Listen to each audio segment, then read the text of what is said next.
Bon. Monsieur Juanico. Oui, merci Madame la Présidente.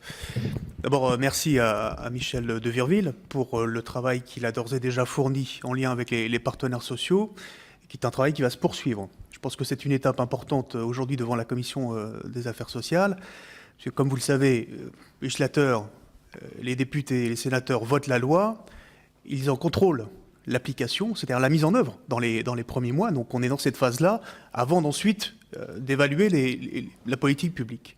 Et donc l'objectif qu'on avait fixé dans cette loi était un objectif très ambitieux. Une avancée sociale qu'on a souhaitée, et qu'on a souhaité très vite.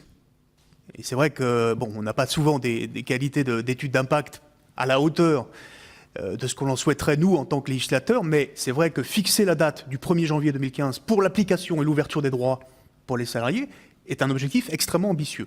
Et il faut maintenant le concilier avec des mesures de simplicité, à la fois dans la mise en œuvre pour les entreprises du compte personnel de pénibilité, mais aussi de simplicité, de compréhension pour les salariés. Je crois qu'il faut aussi qu'il y ait ces deux aspects, vous l'avez très bien dit, qui soient réunis. Mais dans la loi, nous avions renvoyé la définition des seuils d'exposition, justement, à une discussion avec les partenaires sociaux. Donc c'est la mission qui vous a été confiée, mais je crois qu'il est normal, ensuite aussi, qu'il y ait des échanges et qu'il y ait un travail approfondi qui se poursuive dans les prochaines semaines avec la représentation nationale pour approfondir ce travail-là. Et je rejoins les questions qui ont été posées tout à l'heure par Gérard Sebaoun. Est-ce que sur la définition des seuils d'exposition, sur les 10 facteurs de pénibilité, est-ce que vous avez réussi à trouver un consensus de l'ensemble des partenaires sociaux, ou est-ce qu'il y a encore un risque qu'on rouvre ces discussions parce qu'il n'y a pas d'accord? Deux petites questions. Qu'est-ce que devient aujourd'hui la fiche de prévention pénibilité, qui est encore dans la loi? Donc, si j'ai bien compris, c'est l'élément d'information des salariés.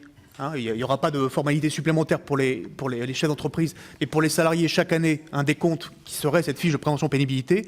Et vous faites mention dans votre rapport d'un dispositif d'aide pour les PME, pour les aider à investir dans les moyens de protection des salariés.